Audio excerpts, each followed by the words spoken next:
The judge presiding over the trial of Nigerian pastor Timothy Omotoso has not allowed graphic questions asked by defense advocate Peter Daubermann to the witness, Cheryl Zondi, saying they are unfair to her. Zondi is the first witness to testify in the trial, which is underway in the Port Elizabeth High Court in the Eastern Cape. Daubermann cross-examined Zondi, asking her about her role in the church and how she came to be in contact with Pastor Omotoso. She told the court that she received an instruction from a lady within the church to contact the pastor. The abuse started when she traveled to Mhlanga, KwaZulu-Natal for a church crusade. Daubermann spent a lot of time questioning Zondi's motives for wanting to travel at such a young age to other branches of the church.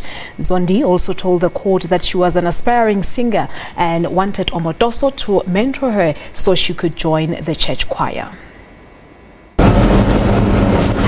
And then you testified that you got hold of accused number one's cell number. Is that correct? Yes. He didn't give you his cell number himself. Is that correct? Yes.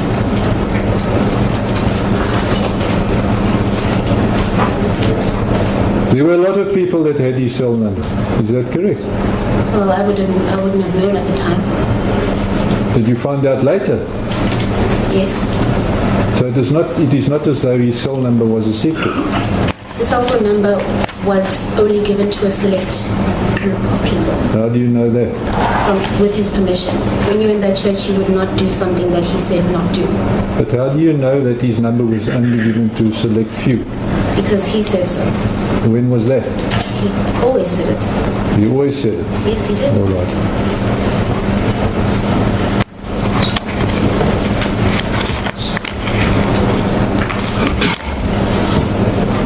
Who gave you his number, did you say? It was one of the three ladies who were part of the elite group that was close to him at the time. What's her name? Her name is Tracy. Tracy? Yes. And what did she say when she gave you his number? She told me that he had instructed her to give me his cell phone number. And he confirmed that when we spoke on the phone.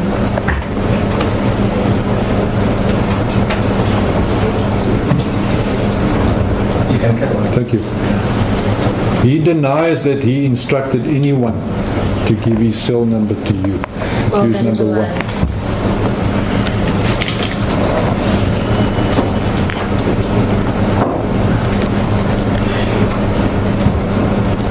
And what were you supposed to do with his cell number? Tracy briefly coached me on how to use the number, as I said before.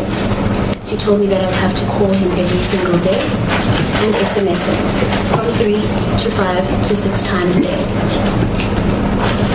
You had no relationship with accused number one at that stage. You hardly knew the man. Is that correct? Well, I had known him well enough to think that he was a father figure in the church and that he was a powerful man of God and a mentor. Is he regarded as a father figure in your church? In his church, he probably still is. He still is. So that was the first witness, Cheryl Zondi, on the stand, most of today being cross-examined by the defense attorney, Peter Daubermann. We now cross to Port Elizabeth, where our reporter, Jay Lee Pulse, has been monitoring this trial. And Jade, you know, I think for most people who've been watching this cross-examination in particular, it certainly wasn't an easy watch. Not at all, Peter. I think there wasn't a dry eye during Cheryl Zondi's testimony. I mean, the first row of the gallery, you know, are the journalists, and then afterwards the ANC Women's League, and then Omotoso is following the supporters. But I tell you, those that are supporting the victims and those that have come out to support Cheryl Zondi, a lot of sniffs in court during her testimony, a lot of people shedding 1 or 2 tears while she was, detailing what happened to her at that mission house in Mhlanga.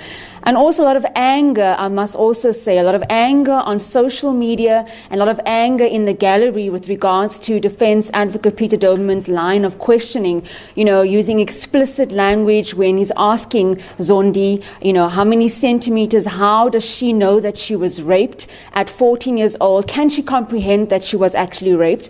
Going in detail, asking her if in fact she was raped. So it was a very difficult testimony and a very difficult cross-examination to listen into. Peter Daubermann was sanctioned by the judge at times, wasn't he?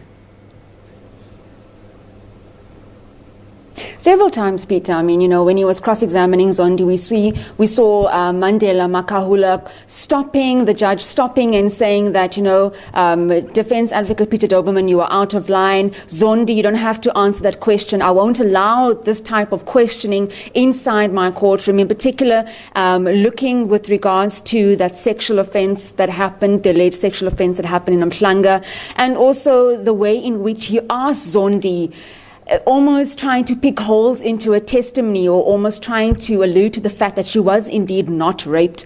Also asking Zondi, he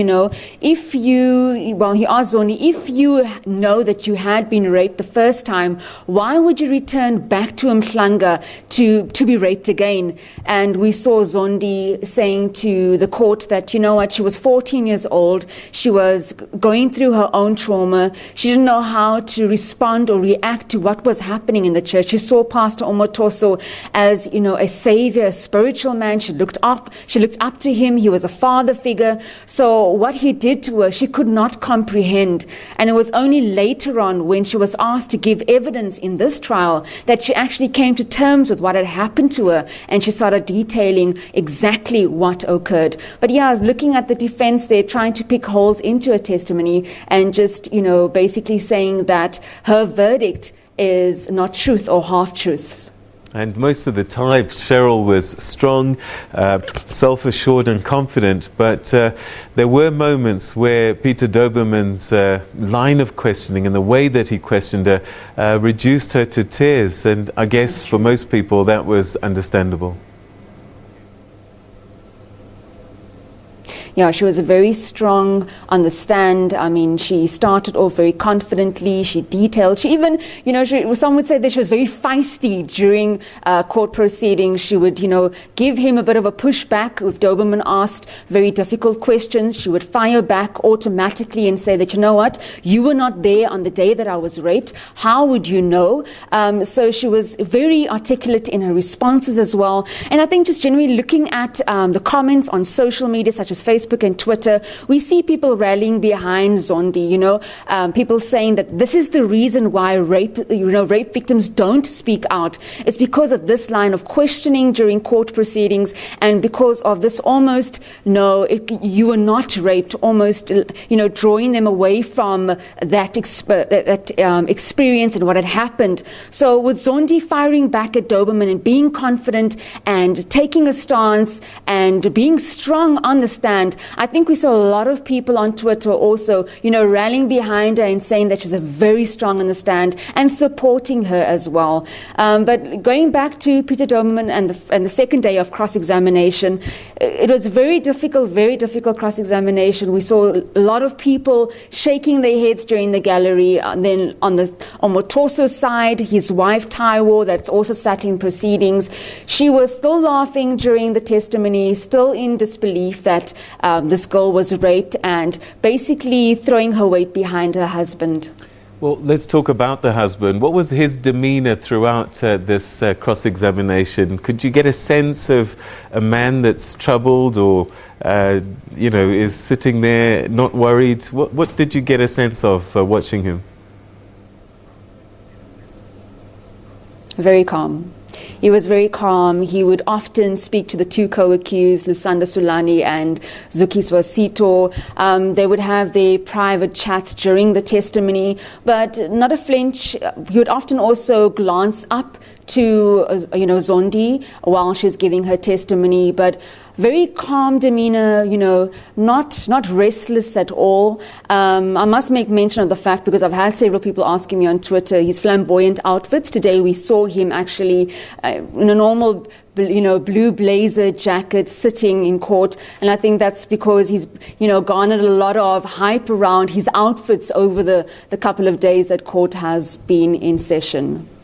All right, so what happens now? Do we have, I know that there's some days this week that court's been adjourned, and if you can remind us how many more witnesses are likely to come before this court. Do we have any idea? Well, before we adjourned, we saw the Judge Mandela Makahula saying that he preempts that the court will proceed until the end of December. He also says he has several other matters that he needs to address during the month of October and November as well. So he says that there's a likelihood that this trial will commence right until the end of December. But it's true that you say, Peter, there's going to be 49 witnesses that are going to take to the stand during this court proceedings. Cheryl is the first one. There were a lot of talks about a senior home officials person coming to testify.